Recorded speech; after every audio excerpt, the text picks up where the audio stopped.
Bom dia. Então, continuando nossa conversa sobre os tópicos de biologia celular, hoje nós vamos falar sobre os outros, ah, sobre as outras biomoléculas, né? E seus bloquinhos de construção e como eles se arranjam quimicamente e adquirem, né? Para adquirir a estrutura tridimensional, né, de cada um deles, para que eles possam exercer suas funções. Né? A aula, teremos, essa conversa, nós vamos dar ênfase aos ácidos nucleicos e vamos passar muito rapidamente sobre os fosfolipídios e polissacarídeos, porque os fosfolipídios nós vamos voltar a falar muito deles nos tópicos de chamados membrana celular, reciclagem de membrana e digestão celular, né? Principalmente quando falarmos sobre a estrutura da membrana plasmática. Né? Então, muito rapidamente, nós vamos falar sobre os fosfolipídios. Os polissacarídeos também nós vamos falar muito rapidamente. Eles têm uma função muito importante para a construção de proteínas, né? A maioria das proteínas não é feita somente de aminoácidos, mas elas possuem muitos açúcares associados e os açúcares dão certas características às proteínas muito importantes. Né?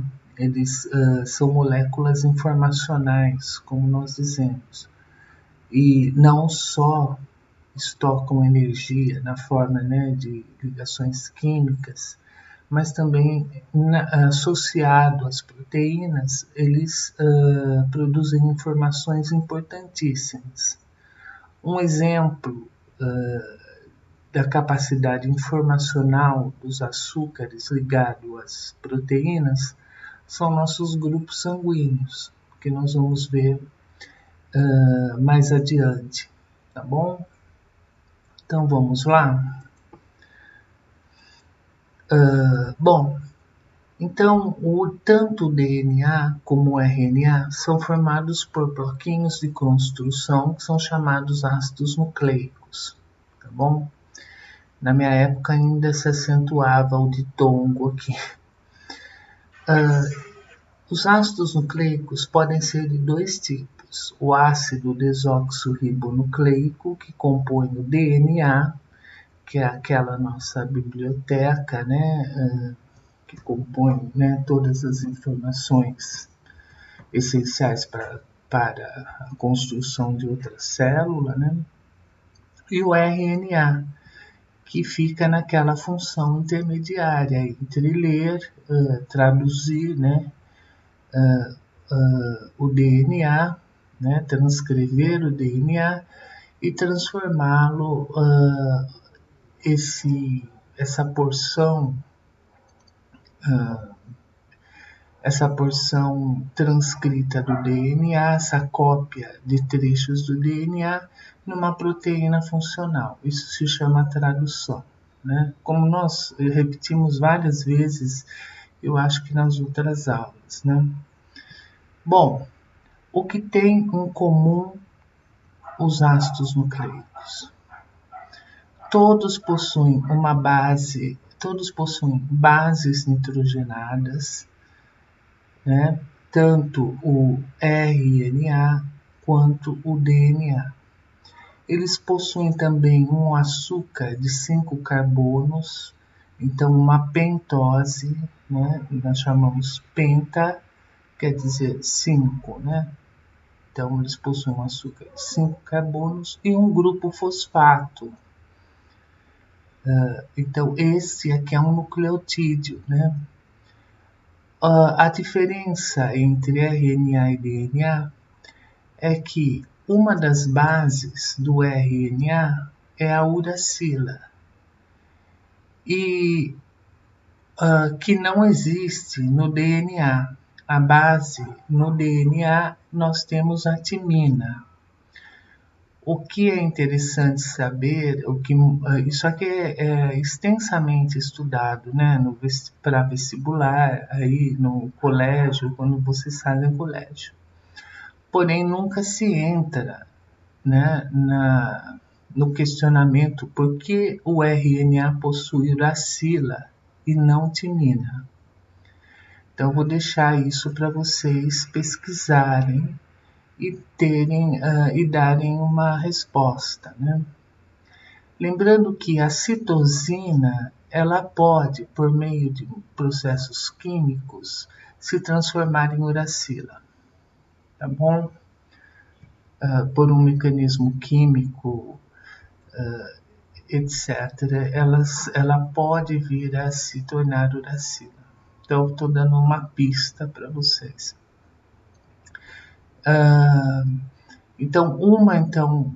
Uma das diferenças entre as bases nitrogenadas, uma das diferenças entre DNA, o bloquinho de construção do RNA e do DNA são os tipos de base. Todos têm adenina, guanina e citosina. Podem ver aqui. Mas a diferença é que o RNA possui uracila e o DNA possui timina, tá bom? Depois, em outras disciplinas, vocês vão ver as diferenças entre as bases. Existem bases púricas, que seria a guanina, né, e a adenina, e as bases pirimídicas, que seria a citosina, a uracila e a timina. Outra diferença entre os nucleotídeos que compõem o RNA é que no carbono 2, ele possui um grupo OH aqui. Então, ele se chama ácido ribonucleico, ribo da pentose. Tá? E no DNA, aqui não há esse oxigênio. Ele perdeu esse oxigênio aqui. Então, essa pentose, ela tem um oxigênio a menos, por isso que no DNA nós chamamos de ácido desoxirribonucleico. Tudo bem? Por enquanto. Além disso, então, eu tenho associado ao carbono 5 da pentose um grupo fosfato. Tanto no RNA, né, no ácido nucleico que compõe o RNA, quanto no bloquinho de construção, o ácido nucleico que compõe o DNA.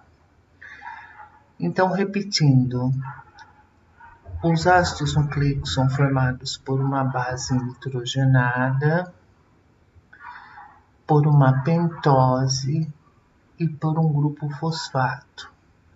A diferença entre RNA e DNA está na base.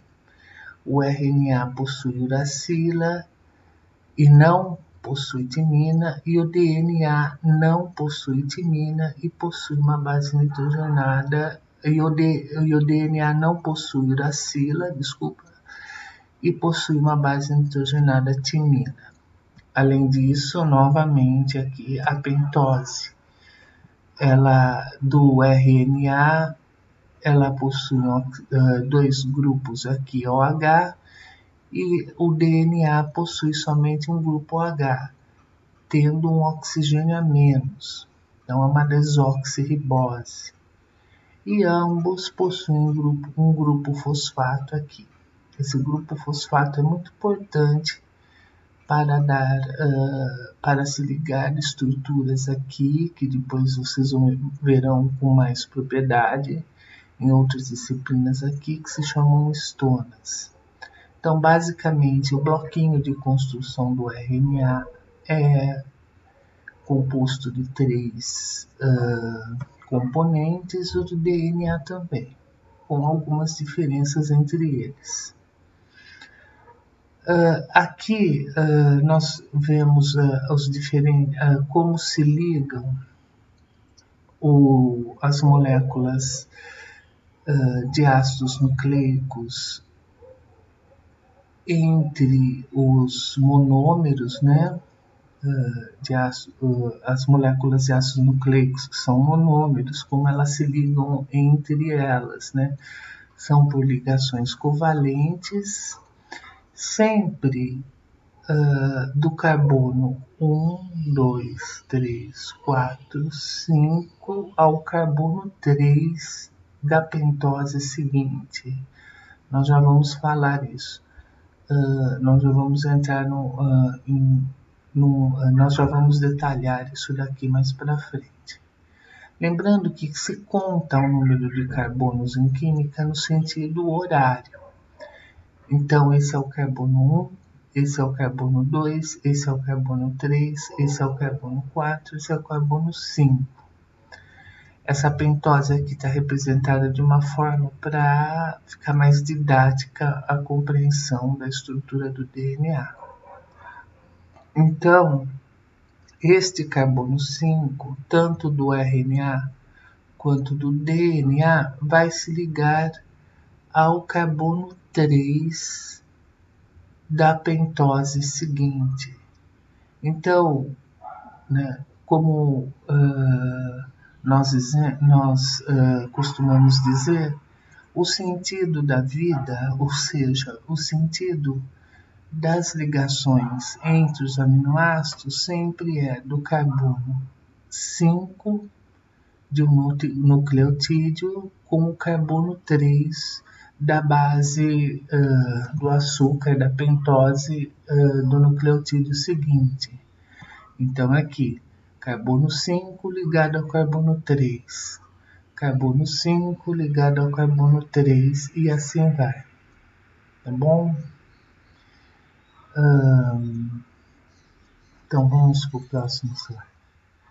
Então, só para fixar, né, todos os ácidos nucleicos, né, tanto RNA como DNA, aqui é a estrutura de um DNA, porque vocês veem que aqui não tem um grupo OH, ele tem uma base nitrogenada, um açúcar, que é uma pentose, um açúcar formado por 5 carbonos, e um grupo fosfato. Tá bom? Isso é muito importante saber na biologia celular. Lembrando que todas essas estruturas que eu estou mostrando para vocês, desde o começo das nossas conversas, são estruturas muito simplificadas, né? Retiramos vários átomos daqui, mas para o entendimento, né, de vocês, né? Quem quiser se aprofundar mais pode pesquisar em outros livros, etc. Né? Nós costumamos falar que nós estamos formando biólogos, né? Não biologistas celulares. Então não posso também me aprofundar muito nisso aqui. Bom, como eu falei para vocês, então, o nucleotídeo, que são os bloquinhos de construção dos ácidos nucleicos, eles são formados por uma base nitrogenada. A base nitrogenada se liga ao carbono 2 da pentose. Quando ocorre a ligação da base nitrogenada ao carbono 2 da pentose, essa ligação se chama ligação glicosídica e libera água. Ocorre uma ligação entre o carbono e o nitrogênio da base nitrogenada aqui, liberando H2O, tá bom? Tanto na ribose quanto na desoxirribose. Quando ele possui, então, os 3 elementos aqui, a base, o açúcar e o grupo fosfato, nós chamamos isso aqui de nucleotídeo, tá bom? Que o nucleotídeo é o bloquinho de construção dos ácidos nucleicos. Porém, essa estrutura aqui pode se apresentar sem um grupo fosfato, somente com a base e a pentose. Quando só existe quando ele não está ligado a um grupo fosfato, ele é chamado de nucleosídeo, tá bom? Por outro lado, essa estrutura aqui do nucleotídeo pode possuir dois ou mais grupos fosfatos ligados à pentose. E quando ocorre isso, ele não vai fazer, pelo menos temporariamente, parte do DNA. Então, daí nós temos o nucleosídeo difosfato e o nucleosídeo trifosfato. Um exemplo importante do nucleosídeo trifosfato é o ATP, que vocês tanto estudam lá no ciclo de Krebs e sabem que é a moedinha de energia que nós temos, né? O ATP é um nucleosídeo trifosfato. Qual é a vantagem dele? Quando esse fosfato quebra, ele libera energia, né? Sempre quando ligações químicas se quebram, elas liberam energia. Liberando energia, elas cedem essa energia para que ocorram os processos metabólicos necessários, né? Então, por exemplo, quando o ATP, que é a adenosina trifosfato, se quebra, ela se transforma em ADP, tá? E assim vai. Então, para formar então, os nucleosídeos ou o nucleosídeo trifosfato também é usado para obtenção de energia, né, para os processos metabólicos celulares. Porém, também o nucleosídeo trifosfato ele pode ser um mensageiro químico dentro da célula. Existe o AMP cíclico, e ele, depois vocês vão ver isso em outra disciplina, ele é um segundo mensageiro que nós dizemos, né? Nós nos referimos. E quando ocorre um estímulo de um receptor de membrana na célula, ele pode ativar o AMP cíclico. E o AMP cíclico pode fosforilar muitas proteínas ou enzimas lá no citoplasma. Essa fosforilação, ou seja, o ceder de um grupo fosfato a uma proteína, pode mudar a sua estrutura tridimensional, ativá-la ou desativá-la. Tá bom? Então, vamos para o slide seguinte. Bem, para continuarmos, é importante fazermos um adendo histórico aqui, né?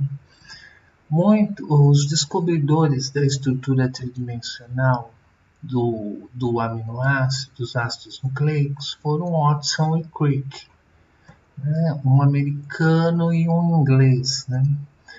E, inclusive, o trabalho deles foi publicado numa revista muito conceituada e o trabalho tinha somente uma página, né, escrita, né? Foi um trabalho que mudou o mundo, né? Mudou as tecnologias da biologia, a biotecnologia, originou toda a biotecnologia e toda a compreensão, né, do ser vivo e a manipulação dos genes, a engenharia genética, etc. Esse artigo continha somente uma página, né? Porém, nós precisamos desconstruir essa ideia de genialidade, né? A ciência ela é um processo cumulativo de conhecimentos E cada cientista, dependendo na sua época, vai adicionando, vai acumulando conhecimento sobre determinado assunto que nós ainda não sabemos por completo, né? Então não é que Watson e Crick eram gênios, né? Inclusive um deles, se eu não me engano, o Watson, ele era extremamente preconceituoso, tinha pensamentos de eugenia e achavam os negros menos inteligentes que os brancos, umas coisas bem idiotas assim, né? O que acontece às vezes com uma grande descoberta? O cientista, ou às vezes é por acaso, e o cientista tem preparo para detectar esse acaso, né? Ou o acúmulo de conhecimentos que já tem descritos, o acúmulo de conhecimento que já tem descrito na literatura, já é tão grande que ele consegue, juntando as pecinhas de quebra-cabeça, fazer o desfecho, vamos dizer assim, desse conhecimento que estava em aberto, né? Mas já se conhecia a estrutura do DNA já há muito tempo antes de Watson e Crick, né? O bioquímico suíço Johann Friedrich Michel, já em 1844, 1895, já sabia da composição química do DNA. Eu sabia que ele possuía o pentose, fosfatos, bases nitrogenadas, mas não se sabia. O problema é que não se sabia como esses elementos se estruturavam tridimensionalmente no DNA e nem como poderia ser a configuração molecular. E até antes desse suíço, já haviam estudos sobre as bases nitrogenadas do DNA, etc. Né? Então, o Watson e o Crick tiveram a sorte de já ter tudo nas mãos, né? Só precisavam, então, ter o engenho de fazer, de provar, né, e com a estrutura do DNA. Né? Isso, não que isso não seja muito inteligente e muito engenhoso, mas esse conceito de genialidade deve ser um pouco abandonado por nós, né? Assim, para que eles chegassem nessa estrutura tridimensional aqui, houve historicamente um conjunto de conhecimentos, né, que o possibilitaram de fazer o desfecho, né, montarem a estrutura tridimensional do DNA. Por que a estrutura tridimensional do DNA é importante? Porque ela explica muita coisa. Quando vocês forem estudar, por exemplo, o processo de duplicação do DNA, etc., vocês vão ver que a estrutura tridimensional desse DNA ela é muito importante. Se vocês quiserem dar uma olhadinha na base histórica do DNA, da descoberta do DNA, do trabalho de Watson e Crick, tem esse link aqui que vocês podem consultar, tá bom? Tá bom? Então vamos lá. Então, vamos ver como é a organização molecular da célula, a organização molecular do DNA proposta por Watson e Crick e comprovada, né? Não se tem mais dúvida hoje sobre isso aqui. Como eu falei para vocês, os bloquinhos de construção do DNA, eles se ligam que são os nucleotídeos, eles se ligam através das pentoses, né, do DNA seguinte, do nucleotídeo seguinte.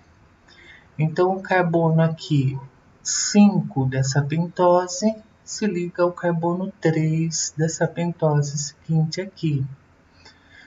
O carbono 3 da pentose seguinte se liga ao carbono 5 da pentose seguinte ou do nucleotídeo seguinte. Tá bom? Então, aqui o carbono 5, como vocês estão vendo, se liga ao carbono 3, 5, 3, 5, 3, 5, 3. E esse dizem que é o sentido da vida, né? Porém, as bases, além disso, o DNA, ele é composto de uma molécula dupla, né? De uma dupla molécula. Ou seja, ele é composto de duas fitas de DNA em alfa-hélice, ou seja, ele tem essa estrutura de espiral aqui. Só que para que ocorra a ligação de uma fita com a outra, eu tenho que combinar as bases nitrogenadas das fitas paralelas. E para que eu consiga combinar essas duas fitas paralelas, eu tenho primeiro que fazer o encaixe correto entre as bases nitrogenadas. Elas não se encaixam ao acaso. A adenina, por exemplo, só se encaixa com a timina. A guanina só se encaixa com a citosina.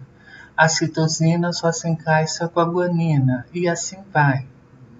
Eu lembro, vocês com certeza viram no colégio isso daí, né? A com T, T com A, C com G, G com C. Mas para que ocorra isso, a fita, uma das fitas tem que ser antiparalela com relação à outra. Por exemplo, essa fita aqui, que a gente vê que se liga de 5 para 3, 5 para 3, 5 para 3, 5 para 3, 5 para 3, a sua fita complementar, ela é antiparalela com relação a esta fita aqui. Ou seja, ela tem um sentido contrário, como vocês estão vendo aqui. Se a gente pegar essa porção de baixo, aqui está 3 para 5, 3 para 5, 3 para 5, 3 para 5. Na verdade, nós consideramos essa parte superior aqui, né? 5 para 3, 5 para 3, 5 para 3. Então, enquanto uma fita tem esse sentido aqui, de 5 para 3, ou de 3 para 5, desculpa, a outra tem sentido de 3 para 5. Mas por que nós falamos que o sentido da vida é sempre do carbono 5 para o carbono 3? Porque a duplicação do DNA ocorre sempre na direção dessa fita de carbono 5 para 3, de 3 para 5, desculpa. Tá bom? Como nós vimos no outro slide, na outra figura aqui. Aqui. Sempre 1, 2, 3, 4 no carbono 5 para o 3, carbono 5 para o 3, carbono 5 para o 3. A fita paralela complementar desta fita aqui teria o sentido contrário.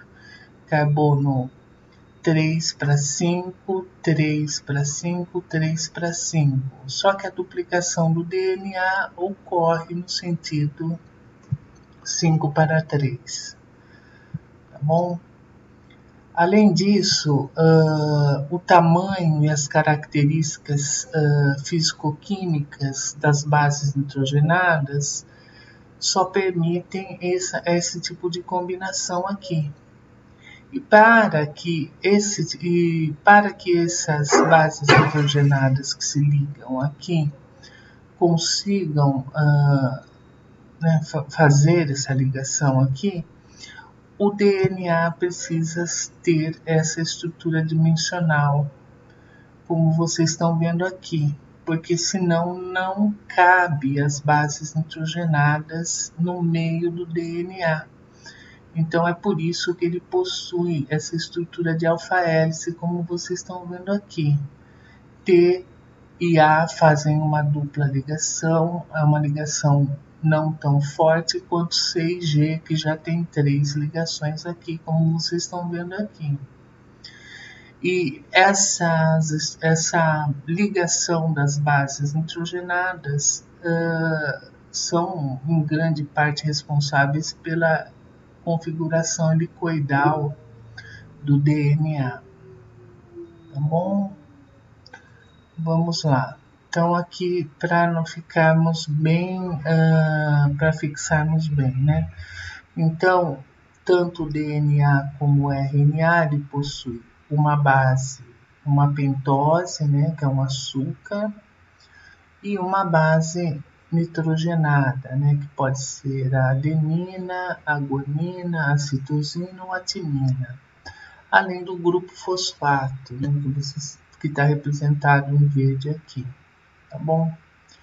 E como vocês podem ver, o carbono 1, 2, 3, 4, 5 se liga ao carbono 3 do nucleotídeo seguinte. Tá? Já na fita complementar, nós dizemos que ela é antiparalela, porque vejam que ela está, entre aspas, de ponta cabeça, né?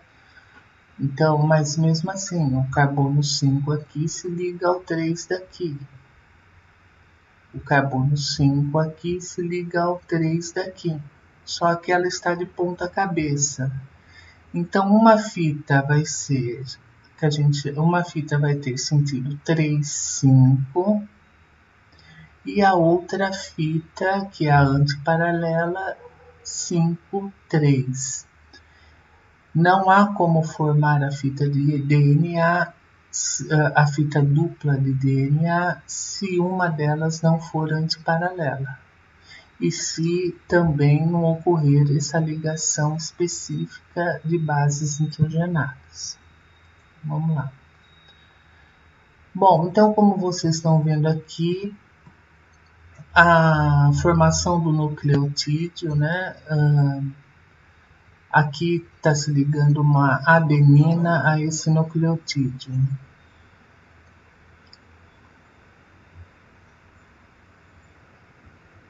Então ocorre a ligação aqui, como vocês estão vendo, ocorre a ligação da base nitrogenada. E aqui, vamos ver de novo, o fosfato se liga à pentose, liberando água, o nucleotídeo é formado. E a base nitrogenada, adenina, se liga à pentose no carbono 1 aqui e forma-se também, libera água, forma-se o nucleotídeo. O dinucleotídeo se forma com a adesão de outra base nitrogenada, de outra pentose, e aqui nesse grupo aqui ocorre também a ligação de outra molécula de outra base nitrogenada. Então, aqui novamente, ligação do grupo fosfato, ligação da base nitrogenada, então se forma um nucleotídeo. Novamente, ligação do fósforo aqui, a base vai se ligar no fósforo e aqui depois vai se ligar outro, através da ligação glicosídica, uma base nitrogenada. E aqui é como se ligam as bases, né? Tá? Formando sempre a liberação de água quando se ligam as pentoses, como vocês também podem ver aqui, tá bom? Mas essa parte aqui de biologia molecular, eu acho que vocês vão ver com muito mais propriedade em disciplina específica de biologia molecular, alguma coisa desse tipo, tá bom? Bom, o nosso DNA em extensão ele é muito grande, né? Ele tem mais não, o total de DNA do nosso corpo é suficiente para ir e voltar do Sol 6,8 vezes. Mas muito do DNA que nós possuímos, ele não codifica nada, né? Dizem que muito desse DNA é um museu, né? Um museu de tentativas que não deram certo, tentativas que deram certo, mas que não servem mais para nós nesse exato momento, tá bom? Então, na verdade, nós temos poucos genes, relativamente poucos genes funcionais. A maioria do DNA é feito de sequências que não codificam genes. Tá? Aqui é a quantidade de pares de base, né, do DNA, de pares de base das proteínas, os cromossomos, o comprimento, os pares de bases do DNA, desculpa, e o comprimento de cada um desses DNAs, né? Por exemplo, aqui uma bactéria bem comum, que é a Escherichia coli, né? Ela tem 1,6 vezes 10 a 3 de micrômetros, né? E no caso nosso, nós temos 0,99 vezes 10 a menos 10 a sexta micrômetros de comprimento. Só que um peixe, por exemplo, pulmonado, ele tem uma extensão de DNA maior que a nossa, né? Então não é a quantidade, o comprimento do DNA que vai ditar o número de genes aí que vão ser expressados, mas porque a maioria deles dos genes geralmente não codificam, a maioria das sequências não codificam genes ou proteínas funcionais. Bom, então, nesse quadro aqui, vocês encontram no Junqueira, nós temos então o DNA, que é composto de um grupo fosfato, a desoxirribose, adenina, guanina, citosina e timina, que são as bases nitrogenadas. E temos o RNA, que possui também o grupo fosfato, a ribose, né, que no caso não é uma desoxirribose, a adenina, guanina, citosina, uracila, tá bom? E temos então as funções aqui. Do DNA, ele comanda todo o funcionamento da célula, transmite a informação genética para outras células, além de guardar, né, seu repositório de todas as informações genéticas para originar outro organismo muito semelhante entre eles, né? Senão a gente não conseguiria manter uma espécie no meio ambiente, né? A localização do DNA, núcleo das células eucariontes, nucleoide dos procariontes. Nucleoide é uma região específica dos procariontes onde se localiza o DNA não móvel das bactérias, tá? Depois nós vamos falar sobre isso. E existe DNA nas mitocôndrias e cloroplastos, como nós vimos aqui, lá na origem da vida, né? Porque as mitocôndrias e os cloroplastos são procariontes, simbiontes ancestrais nossos, né? E alguns vírus são feitos de DNA e outros são de RNA, como vocês estão vivenciando hoje, né? O SARS-CoV-2, que provoca lá a Covid-19, ele é um vírus de RNA e não de DNA, tá bom? O tamanho da molécula ela é muito grande é difícil de determinar entre os grupos, né? E os RNA já são pequenos, eles não são moléculas que se estruturam em moléculas muito longas, né? A forma, né, nos organismos que são considerados vivos, geralmente eles são feitos de uma dupla fita em alfa-hélice, de uma dupla fita antiparalela em alfa-hélice, tá bom? E nos vírus de DNA, geralmente eles são compostos de uma única fita de DNA. Agora, os RNAs, nós temos três tipos, né? Nós temos o RNA transportador. O RNA transportador tem essa forma de trevo aqui. Não é à toa que ele tem essa forma de trevo aqui, porque essa porção do RNA é importantíssima. E o RNA, ele é o transportador, ele que vai carregar nessa porção aqui os bloquinhos de construção dos aminoácidos quando ocorrer a síntese proteica através da receitinha aqui, que é o RNA mensageiro. O RNA mensageiro é um trecho copiado do DNA, né? É um trecho copiado do DNA de uma forma bem simples que eu estou explicando, né? Porque vocês vão ver isso aí em biologia molecular.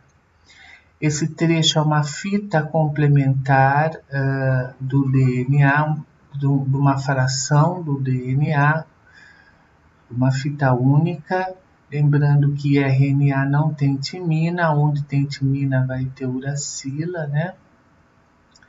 E essa é a receita que foi copiada da biblioteca aqui, que é o DNA. Essa receita aqui é lida através desses RNAs transportadores aqui. E essa porção aqui é muito importante, porque a leitura é feita através de 3 pares de base. Depois nós vamos falar sobre códon e anticódon, tá bom? Mas quem vai lendo esse DNA aqui, esse RNA aqui, e vai trazendo os ingredientes para fazer a receita, é o RNA transportador. Só que ele não consegue fazer isso se não tiver o forno aqui. E o forno é o RNA ribossômico.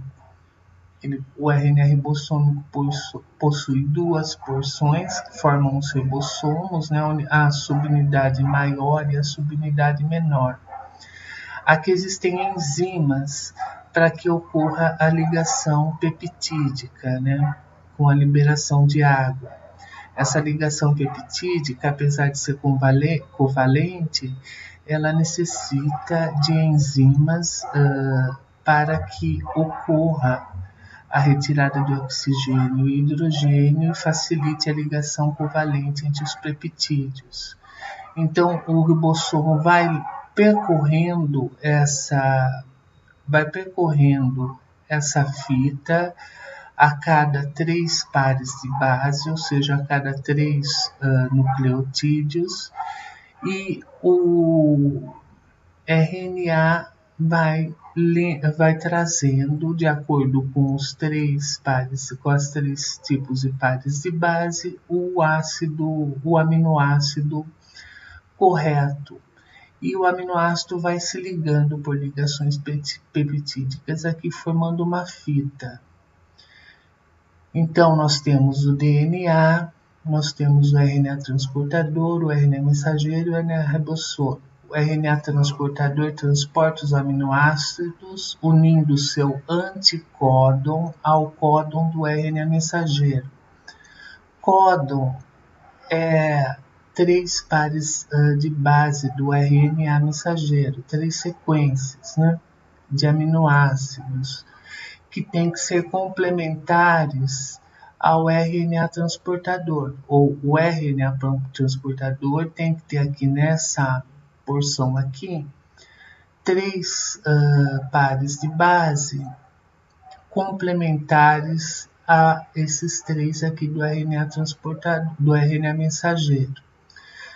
Então, determina a posição dos aminoácidos nas proteínas. O RNA mensageiro, através da sequência de suas bases, determina a posição dos aminoácidos nas proteínas. E ele possui os códons aqui, né? Então, e o RNA ribossômico combina-se com o mensageiro para formar os poliribossomos. Ou seja, a estrutura que contém os ribossomos aderidos ao RNA mensageiro aqui se chama poliribossomo. Tá? Quando os ribossomos estão unidos a uma membrana plasmática, estão fixados a uma membrana plasmática lá no interior das células eucariontes, eles desempenham a mesma função de tradução, só que numa estrutura chamada retículo endoplasmático rugoso. Nós vamos ver isso mais para frente, tá bom? Então, continuando aqui, vamos para a próxima figura. Bem, então vamos começar a procurar entender como é o funcionamento, né, da produção de proteínas, como interagem os diferentes RNAs para a formação de proteínas. Não se assustem com esses esquemas aqui, não é nada para ser decorado, etc. O principal é o entendimento desse joguinho aqui. Encarem como se fosse realmente um joguinho, tá bom? Bom, nós temos então um trecho do DNA lá no núcleo da célula, se for uma célula eucarionte, que foi copiado em RNA mensageiro, em RNA. E esse RNA se chama RNA mensageiro.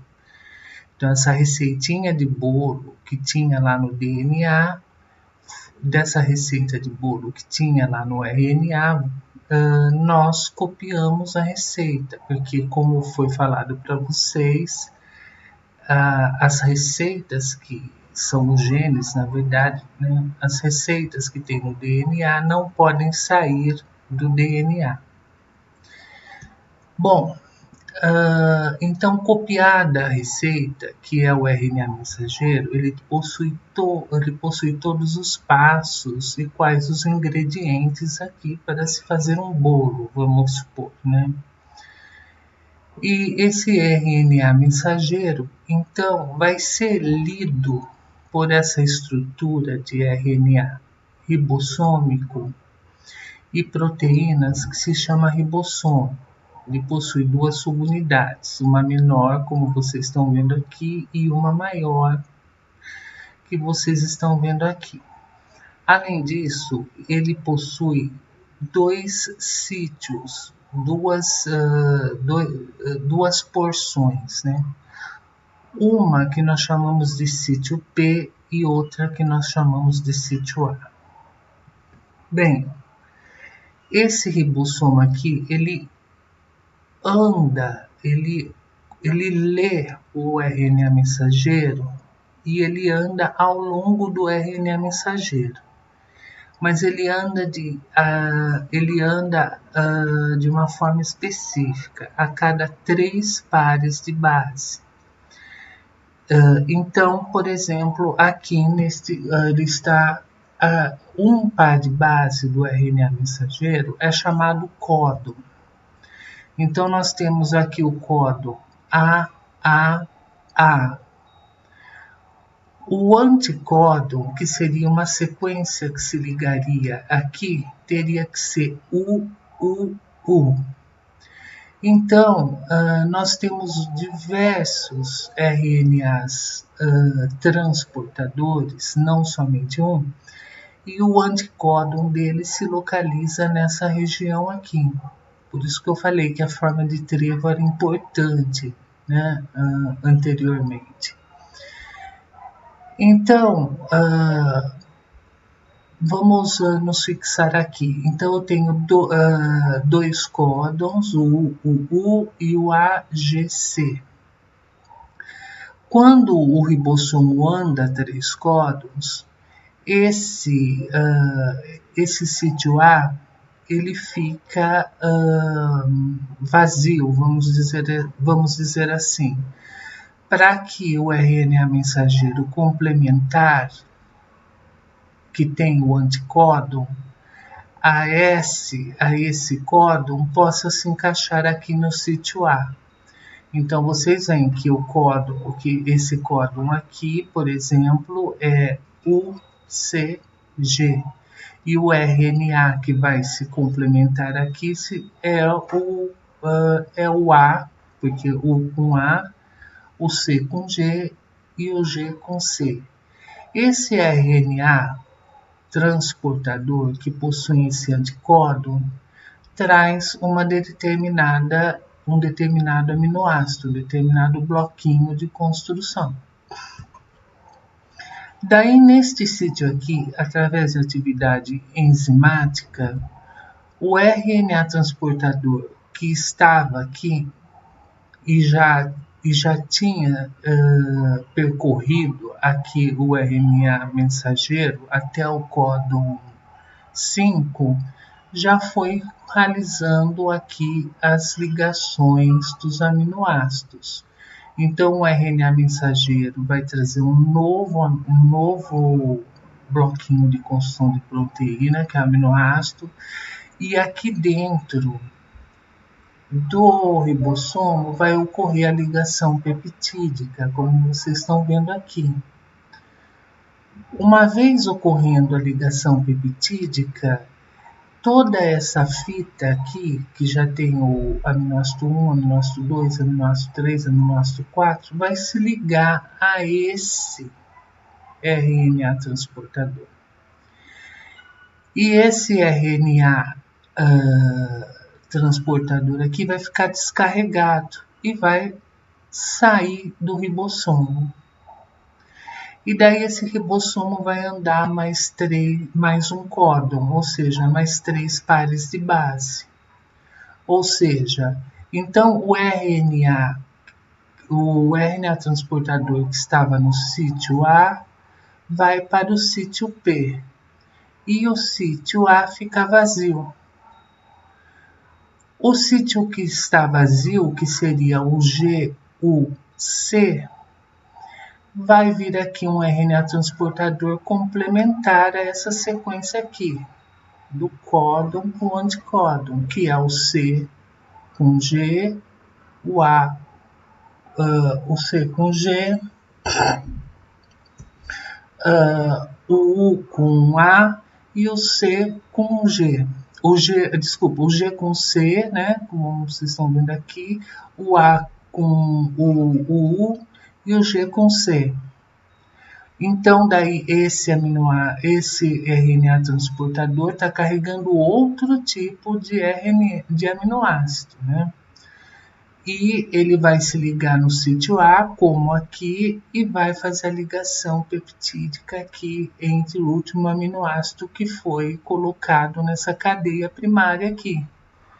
Então, esse aminoácido que está no sítio P perderá afinidade, sairá e voltará para o citoplasma. E o RNA, e esse RNA transportador que estava no sítio A, o, uh, esse RNA que estava no sítio A vai para o sítio P, porque o RNA o ribossomo vai andar mais um códon, ou seja, mais três pares de base. Até que vai acontecer aqui, vai ter um momento que existe um códon que nós chamamos de stop. Isso vocês vão ver em outra disciplina, que faz com que ocorra a parada, ou seja, o parar da síntese proteica. O códon codifica para parar a fita. E daí a fita toda primária de aminoácidos é liberada. Esse processo é muito bonito, porque através da leitura, né, das sequências de RNA mensageiro, através dos ribossomos e do RNA transportador, substâncias químicas completamente diferentes, substâncias químicas completamente diferentes são produzidas. Aqui eu tenho nucleotídeos e aqui eu tenho aminoácidos. Daí, aminoácidos aqui, lembrem-se que ele está na cadeia, na conformação primária. Quando eles forem liberados para o citoplasma, no caso dos poliribossomos, eles vão adquirir lá a estrutura terciária ou quaternária. Aqui, só para mostrar para vocês, então,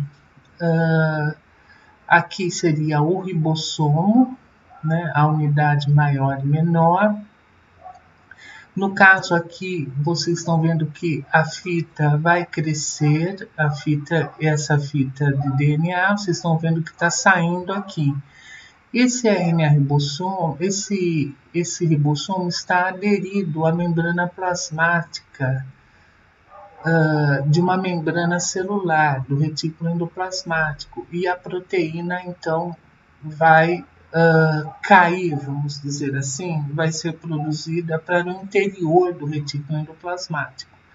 Já que não, já que é um polirribossomo que está no citoplasma. Então, aqui são os RNAs mensageiros, né, trazendo os aminoácidos. A fita está se formando aqui, como vocês estão vendo, ela vai ficando cada vez mais compridinha, né, até que ela se forma e ela então é liberada para o citoplasma. Nesse caso aqui, essa estrutura é chamada polirribossomo. Quando ocorre a sequência stop, a síntese para. E novamente aqui, quando o ribossomo está associado à membrana plasmática do retículo endoplasmático, ocorre então a síntese de proteínas para dentro dessa membrana, a compartimentalização dessas proteínas. Tá bom? Isso não é difícil o entendimento, talvez não consiga explicar tão bem através dessas conversas e vídeos, mas em sala de aula eu desenho tudo e nós vamos juntos tentando entender todas essas estruturas e toda a lógica do processo. Eu não preciso que decorem nada. É lógico que algumas coisas precisam ser memorizadas, né? Mas o mais importante é entender a lógica do processo, né? Então, o ribossomo corre, ele anda através a cada 3 pares de base, ou seja, a cada códon. Dependendo do códon, eu vou ter um RNA transportador específico que vai trazer um aminoácido específico para dentro do ribossomo. Os aminoácidos entre dois RNAs transportadores vão realizar a ligação peptídica e vão começar a formar aquele cordão ou estrutura primária dos aminoácidos. Quando o RNA ribossômico anda mais um códon, ocorre a saída do RNA transportador do sítio P, a ida do último RNA transportador do sítio A para o sítio P, e o sítio A fica vazio. Daí vem o outro RNA transportador aqui que se encaixa nesse códon aqui e começa, então, faz a ligação peptídica aqui, aumentando essa fita de RNA, de aminoácidos, tá? Quando o aminoácido é liberado para o citoplasma, isso aqui é um polirribossomo, mas os ribossomos também podem se associar, vejam aqui no canto direito, a membrana plasmática do retículo endoplasmático, formando o retículo endoplasmático rugoso ou granular, e daí as proteínas não são liberadas no citoplasma, elas são liberadas para dentro dessa vesícula, vamos assim chamar, que é o retículo endoplasmático rugoso. Isso é uma grande diferença, tá? Isso tem implicações funcionais nas células muito importantes, tá bom? Geralmente os polirribossomos são encontrados em células não muito diferenciadas e são proteínas que são sintetizadas pelo próprio metabolismo da célula, e as proteínas que são sintetizadas por interior do retículo endoplasmático rugoso são proteínas que são para exportação, mas isso nós vamos ver mais para frente. Então aqui só para fixar, né? Eu tenho um ribossomo aqui, eu tenho aqui o RNA transportador e o outro RNA transportador. E feito a ligação peptídica aqui, o RNA transportador, o ribossomo vai andando por códons, a cada 3 pares de base, né, no sentido 5:3, e aqui vai formando então a proteína. Uma hora vai ter uma sequência stop aqui, ou release, né? Aqui então vocês veem a direção do crescimento, a direção da tradução, né? Tá bom? Não, aqui, só para vocês terem uma ideia mais realística da coisa, aqui é o envelope nuclear. O envelope nuclear possui vários poros, né? O RNA mensageiro numa célula eucarionte, se lembrem, todos os RNAs, né, são feitos lá dentro do núcleo, só que o RNA mensageiro, o RNA transportador e o RNA ribossômico saem do núcleo por esses canais poro, que nós chamamos, e vão para o citoplasma. E o RNA mensageiro, então, é lido no citoplasma pelos ribossomos, né, como vocês estão vendo aqui, formando as proteínas. Nesse caso aqui são polirribossomos, né, porque eles não estão associados à membrana plasmática. E aqui, só para também uma estrutura, né, realizada por computação gráfica através de dados, né, de sequenciamento. Aqui seria o ribossomo, aqui o RNA mensageiro e aqui as proteínas, aqui esse novelinho de proteína, de proteína polipeptídeo sendo formados. Uma vez eles sendo liberados, eles vão adquirir sua estrutura terciária, tá bom? Aqui nós já vimos. Bom, nós já falamos sobre os lipídios. Lipídio é com I, tá bom? Eu vejo muito nos vídeos ou livros ou algumas coisas, não livros, mas algumas artigos de divulgação científica com E. Eu acho que é porque em inglês é com E, né? Então é um anglicismo, mas é lipídio é com I, tá bom? Os lipídios, como já falei para vocês, né, eles possuem duas caudas hidrofóbicas carbonadas, sendo uma insaturada, né? Além disso, eles possuem uma cabeça hidrofílica, composta de glicerol fosfato. A ele se ligam outros tipos de substâncias, aqui, por exemplo, como a colina. Então, eu tenho a fosfatidilcolina. Eu tenho diferentes tipos de fosfolipídios a depender do que é ligado aqui. E isso é importante porque, conforme o tipo de fosfolipídio, uma proteína, um receptor de membrana vai se ligar especificamente a ele no exterior da membrana plasmática ou no interior. Mas nesse momento é importante saber que ele possui, então, uma porção hidrofóbica, ou seja, que foge da água, que não gosta da água, que são essas duas caudas hidrofóbicas, e uma porção hidrofílica composta de glicerol fosfato. Essa característica aqui dos fosfolipídios faz com que eles se organizem numa camada dupla, né? Aqui eu só tenho uma camada única, né? Se aqui fosse, por exemplo, um meio oleoso, né?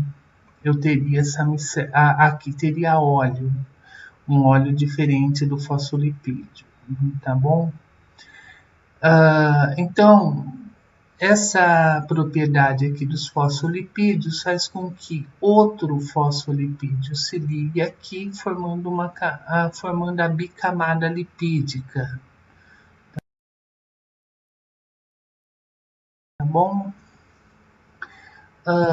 Aqui eu tenho ácidos, essa porção aqui hidrofóbica são ácidos graxos. Esses ácidos graxos, eles são armazenados nas células adiposas, depois nós vamos ver isso, eu acho que mais na histologia, tá bom?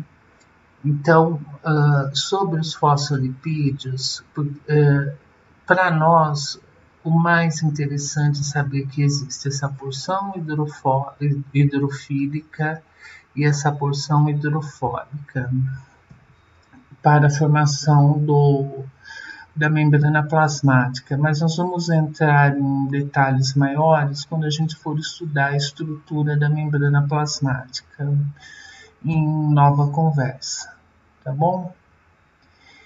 Quanto aos polissacarídeos, eles são os únicos polímeros formados por homopolímeros, ou seja, as unidades de construção deles são idênticas. O que muda é a arquitetura, ou seja, a arquitetura de como a arquitetura formada de acordo com a ligação dos monômeros. Por exemplo, aqui eu tenho uma ligação entre os carbonos 1 de um monômero e o carbono 4 de outro, originando o glicogênio. E aqui eu também tenho uma ligação 1 para 6. Então, essas ligações aqui, vocês podem notar que não há diferença entre os monômeros, como havia diferença entre os monômeros de aminoácidos, entre os monômeros de ácidos de nucleotídeos, etc. Eles são iguais. O que muda aqui é a forma da cadeia, né? Como eles são ligados, como vocês estão vendo aqui. Então, a ligação entre os monômeros, a ligação linear entre os monômeros é feita do carbono 1 de um açúcar para o carbono 4 de outro açúcar. E as ligações ramificadas são feitas do carbono 5 para o carbono 6 de outro açúcar, formando então o glicogênio que nós estocamos no fígado como na forma de energia química, né? Normalmente nós tomamos café da manhã, parte do açúcar ele é estocado em glicogênio no fígado para que até a hora do almoço nós tenhamos açúcar no sangue o suficiente para aguentarmos ao horário do almoço, né? Isso quando nós comíamos pouco e as coisas eram o alimento não era tão fácil assim, né? Hoje em dia a coisa mudou totalmente, mas isso nós vamos entrar mais em detalhe quando falarmos de insulina e glucagon lá na histologia, dos problemas da obesidade e a origem do diabetes tipo 1, etc. Tá bom? Então, eu acho que nós terminamos esse módulo aqui da introdução à biologia molecular da célula e espero que vocês tenham conseguido entender alguma coisa, né? Principalmente essa parte toda aqui do DNA e da síntese proteica, dos códons, anticódons. É importante que vocês deem uma olhadinha no livro, né? É essencial que leiam, né? Porque agora o responsável pela formação de vocês não sou eu, né? São vocês mesmos, né? No colégio vocês não se formam de nada, né? Mas na universidade vocês se formam de biólogos, né? Vocês vão se formar em biólogos, né? E a responsabilidade da formação de vocês é compartilhada. Eu facilito, mas quem precisa realmente ter a atitude são vocês, porque vocês que vão, né, que são responsáveis depois pela formação e informações que vocês vão passar futuramente, né? Tá bom? Eu não administro conflitos que não são meus, geralmente, tá bom? Eu acho que um dos conflitos é o estudo, né? Eu creio que o estudo na universidade deve ser uma responsabilidade do estudante, né? Não do professor, né? Do facilitador, né? Cada um tem um jeito de pensar, eu penso assim, tá bom? Então, muito obrigado, boa semana para vocês, se protejam, fiquem em casa para não prejudicar os avós, pais, pessoas do grupo de risco e não sobrecarregar o sistema de saúde, né, gente? Porque pelo jeito, talvez a coisa não consiga ser contida, né? Vamos torcer para que tudo passe logo e que nossa vida volte ao normal.